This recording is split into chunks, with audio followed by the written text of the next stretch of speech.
नमस्कार साथियों। तो आज की इस क्लास में हम रीट मेंस परीक्षा के लिए एक बहुत ही महत्वपूर्ण टॉपिक राजस्थान के प्रतीक चिन्ह को विस्तार से पढ़ने वाले हैं। राजस्थान के राज्य प्रतीक, राजकीय पशु पक्षी, वृक्ष, पुष्प, खेल, नृत्य और गीत से जुड़े प्रश्न रीट मेंस, पटवारी, हाईकोर्ट और सीईटी जैसी परीक्षा में बार बार पूछे जाते हैं। इस क्लास में हम सभी प्रतीक चिन्हों को आसान भाषा में समझेंगे ताकि एग्जाम में आप एक भी नंबर ना गवाएं। ये क्लास रिवीजन और एग्जाम पॉइंट ऑफ व्यू से बहुत ही उपयोगी है। अंत तक जुड़े रहें और नोट्स जरूर बनाएं।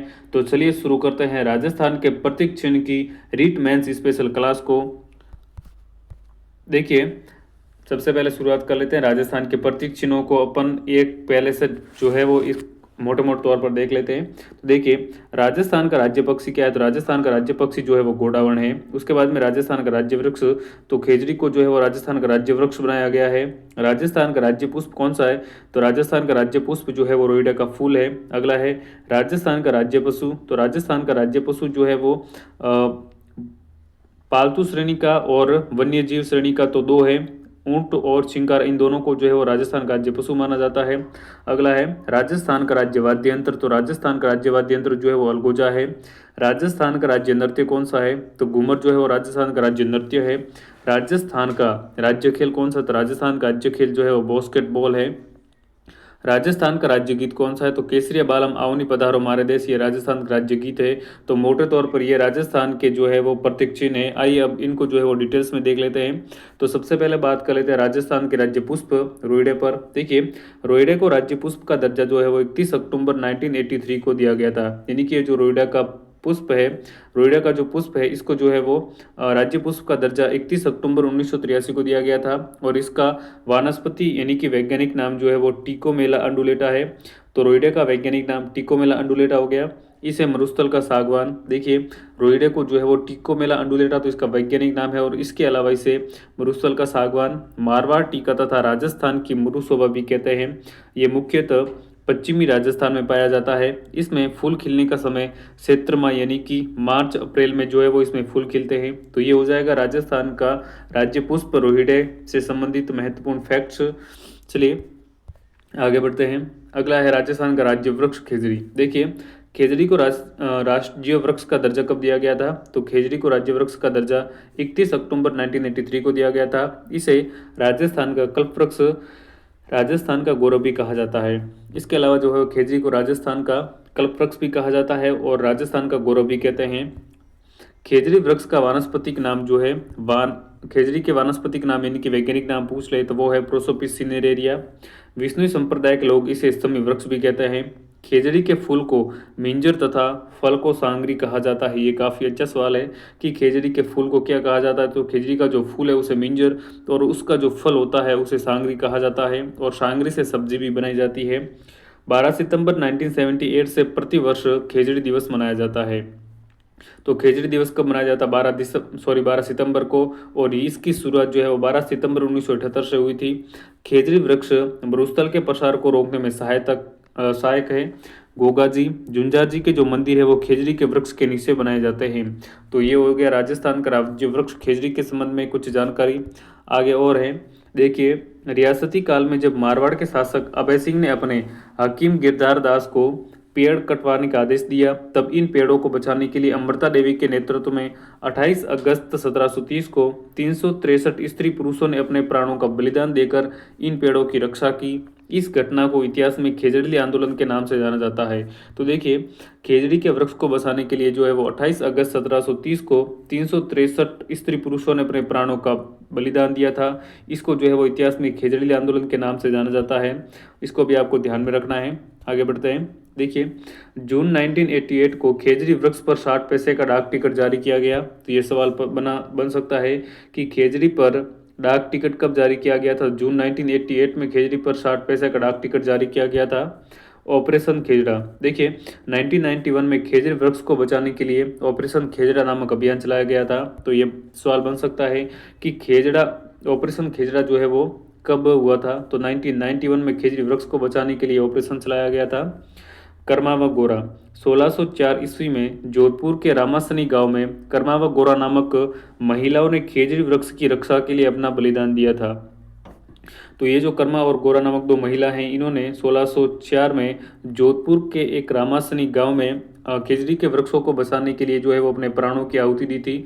चलिए आगे बढ़ते हैं। अब जान लेते हैं राजस्थान के राज्य पक्षी गोडावण के बारे में महत्वपूर्ण जानकारी। देखिए, गोडावण को राज्य पक्षी का दर्जा जो है वो 1981 में दिया गया था। इसका वैज्ञानिक नाम का कोरियोटिस नाइग्रिसेप्स है। तो देखिए, राजस्थान का राज्य पक्षी कौन सा है, तो वो है गोडावण, और इसको राजस्थान के राज्य पक्षी का दर्जा 1981 में दिया गया है और इसका वैज्ञानिक नाम क्रोयोटिस नाइग्रिसेप्स है। आगे बढ़ते हैं। इसके अन्य नाम हुकना, सोहन चिड़िया, माल मुरड़ी, गुराथीन है।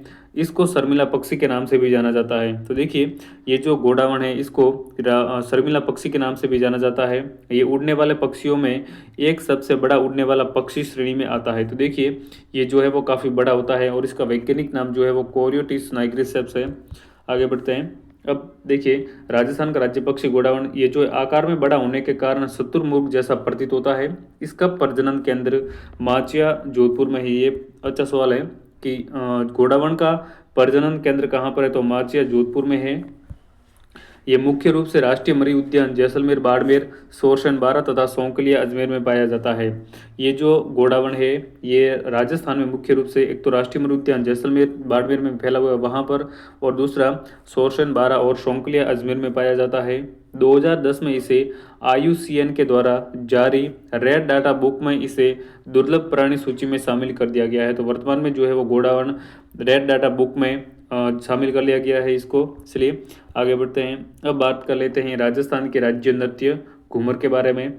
घूमर नृत्य को जो है वो राजस्थान की आत्मा तथा लोक नृत्य का सिरमौर कहा जाता है। तो राजस्थान में नृत्य की आत्मा जो है वो घूमर को जो है वो नृत्य, इसको राजस्थान की आत्मा कहा जाता है, लोक नृत्य का सिरमौर भी कहा जाता है। नेक्स्ट है, घूमर नृत्य को राजस्थान का राज्य नृत्य माना जाता है। ये नृत्य सिर्फ महिलाओं के द्वारा किया जाता है, जिसमें महिलाएं घेरा बनाकर नृत्य करती है। तो ये जो नृत्य है घूमर नृत्य, ये घेरा बनाकर किया जाता है और इसको राजस्थान की आत्मा कहा जाता है और लोक नृत्यों का सिरमौर भी कहा जाता है। आगे बढ़ते हैं। देखिए, राज्य नृत्य घूमर के बारे में। राजस्थान में घूमर के 3 प्रकार प्रचलित हैं। पहला झूमरियो, जो कि बालिकाओं का नृत्य है, बालिकाओं द्वारा किया जाता है। दूसरा है घूमर, जो कि स्त्रियों द्वारा किया जाता है, और तीसरा है लूर, जो कि ग्रासीय जनजाति की स्त्रियों का नृत्य है। तो देखिए, राज्य नृत्य घूमर के 3 प्रकार हैं। झूमरियो जो कि बालिकाओं द्वारा किया जाता है, घूमर जो कि स्त्रियों द्वारा किया जाता है, और लूर जो कि ग्रासीय जनजाति की स्त्रियां करती है। तो ये हो गए राज्य नृत्य घूमर के 3 प्रकार। आगे बढ़ते हैं। देखिए, अब है अगला राजस्थान का राज्य खेल बास्केटबॉल। तो बास्केटबॉल को जो है वो राज्य खेल का दर्जा 1948 में दिया गया। तो राजस्थान का राज्य खेल बास्केटबॉल है और 1948 में इसको राजस्थान का राज्य खेल का दर्जा मिला था। बास्केटबॉल में प्रत्येक टीम में 5 खिलाड़ी होते हैं। देखिए, बास्केटबॉल में प्रत्येक टीम में कितने खिलाड़ी होते हैं, तो 5 खिलाड़ी होते हैं। आगे बढ़ते हैं। अब देखिए, राजस्थान का राज्य पशु सिंकारा, जिसे वन्यजीव श्रेणी का राज्य पशु घोषित किया गया है। देखिए, सिंकारा को राज्य पशु का दर्जा 1981 में दिया गया था। सिंकारा एंटीलोप प्रजाति का एक प्राणी है। इसका वैज्ञानिक नाम जो है गजेला बनेटी है। सिंकारा का अगर वैज्ञानिक नाम पूछ ले तो है गजेला बनेटी। सिंकारा को वन्य जीव श्रेणी का राज्य पशु का दर्जा दिया गया है। ये सामान्यतः नाहरगढ़ किले के आसपास देखा जा सकता है। तो देखिए, ये जो सिंकारा है इसको राजस्थान का वन्यजीव श्रेणी का राज्य पशु का दर्जा दिया गया है और ये जो है वो 1981 में इसको दर्जा मिला और इसका वैज्ञानिक नाम जो है वो गजेला बनेटी है। आगे बढ़ते हैं। देखिए, अब अगला है ऊंट। तो ऊंट को जो है वो पशुधन श्रेणी में राजस्थान का राज्य पशु का दर्जा दिया गया है। ऊंट को पशुधन की श्रेणी में राज्य का पशु दर्जा जो 30 जून 2014 को दिया गया था।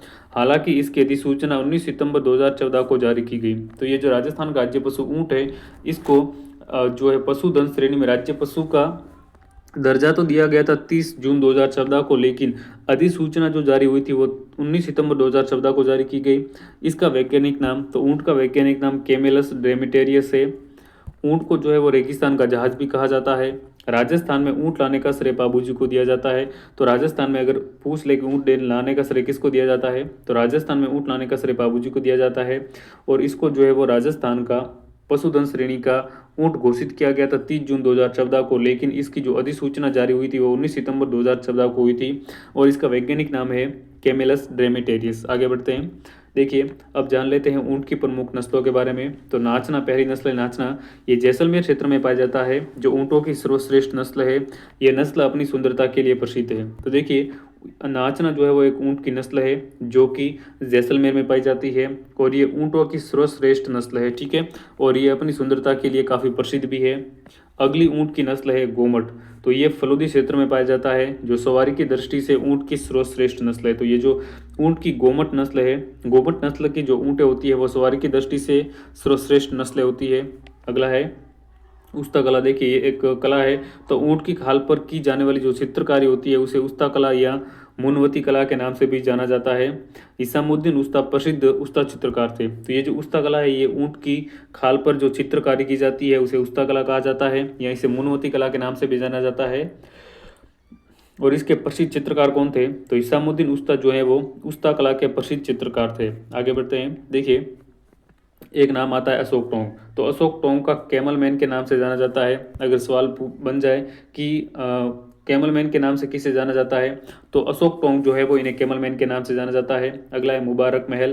टोंक में अवस्थित ये महल ऊंट की कुर्बानी के लिए जाना जाता है। वर्तमान में ये प्रथा बंद कर दी गई है। तो देखिए ये जो मुबारक महल ये कहाँ पर है? तो मुबारक महल जो है फ्रेंड्स वर्तमान में टोंक में स्थित है, और यहाँ पर जो है वो ये महल ऊंट की कुर्बानी के लिए जाना जाता है।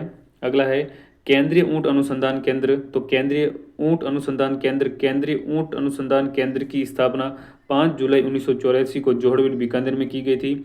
यह भारतीय कृषि अनुसंधान परिषद द्वारा संचालित है। तो देखिए केंद्रीय ऊंट अनुसंधान संस्थान की स्थापना 5 जून 1984 को कहाँ पर की गई थी? जोहड़वीर बीकानेर में, ठीक है। आगे बढ़ते हैं। अब देखिए अंतर्राष्ट्रीय ऊंट महोत्सव का आयोजन जो है वो कहाँ पर होता है? तो अंतर्राष्ट्रीय ऊंट महोत्सव का आयोजन बीकानेर में होता है। अगला है भारत की पहली कैमल मिल्क डेयरी जोहड़वीर बीकानेर में लगाई गई। तो भारत की पहली जो है वो कैमल मिल्क डेयरी जोहड़वीर बीकानेर में लगाई गई है। अगला ऊंटनी के दूध के प्रसंस्करण हेतु मिनी प्लांट जयपुर में लगाया गया। तो ये भी सवाल बन सकता है कि ऊंटनी के दूध के प्रसंस्करण के लिए मिनी प्लांट कहाँ पर लगाया गया? तो वो जयपुर में लगाया गया है। नेक्स्ट है भारत में कुल ऊंटों का 84.43% राजस्थान में है, तथा राजस्थान में सर्वाधिक ऊंटों वाला जिला कौन सा है? तो राजस्थान में सर्वाधिक ऊंटों वाला जिला जैसलमेर है। चलिए आगे बढ़ते हैं। अब बात कर लेते हैं राजस्थान के राज्य गीत के बारे में। तो केसरिया बालम आवनी पधारो मारे देश जो है वो इसको राजस्थान का राज्य गीत का दर्जा दिया गया। इस गीत को पहली बार उदयपुर में मांगी बाई के द्वारा गाया गया था। अल्लाह जिलाबाई ने इसे सर्वाधिक बार गाया। तो देखिए राजस्थान का राज्य गीत कौन सा है? तो केसरिया बालम आवनी पधारो मारे देश, ये जो राजस्थान का राज्य गीत है। और इसको पहली बार कब और किसने गाया था? तो इसको जो पहली बार है उदयपुर की मांगी बाई ने इसको सबसे पहले गाया था, और सर्वाधिक बार जो है वो इसको अल्लाह जिलाबाई के द्वारा गाया गया। तो ठीक है, ये हो जाएगा राजस्थान का राज्य गीत। आगे बढ़ते हैं। अब देखिए राजस्थान दिवस 30 मार्च, इसको 30 मार्च को क्यों मनाया जाता है? देखिए जान लेते हैं। 30 मार्च 1949 को जयपुर, जोधपुर, बीकानेर तथा जैसलमेर को मिलाकर वृहद राजस्थान बना। इसी कारण 30 मार्च को राजस्थान दिवस मनाया जाता है। तो देखिए राजस्थान दिवस जो है वो 30 मार्च को क्यों मनाया जाता है? क्योंकि 30 मार्च 1949 को राजस्थान की 4 बड़ी रियासतें जयपुर, जोधपुर, बीकानेर और जैसलमेर को जो है वो मिलाकर वृहद राजस्थान का निर्माण किया गया था। इसी कारण जो है वो 30 मार्च को राजस्थान दिवस मनाया जाता है। चलिए आगे बढ़ते हैं। अगला है राजस्थान का राज्य कवि सूर्यमल मिश्रण। तो देखिए राजस्थान के राज्य कवि जो है सूर्यमल मिश्रण को कहा जाता है। अब इनके बारे में डिटेल्स देख लेते हैं।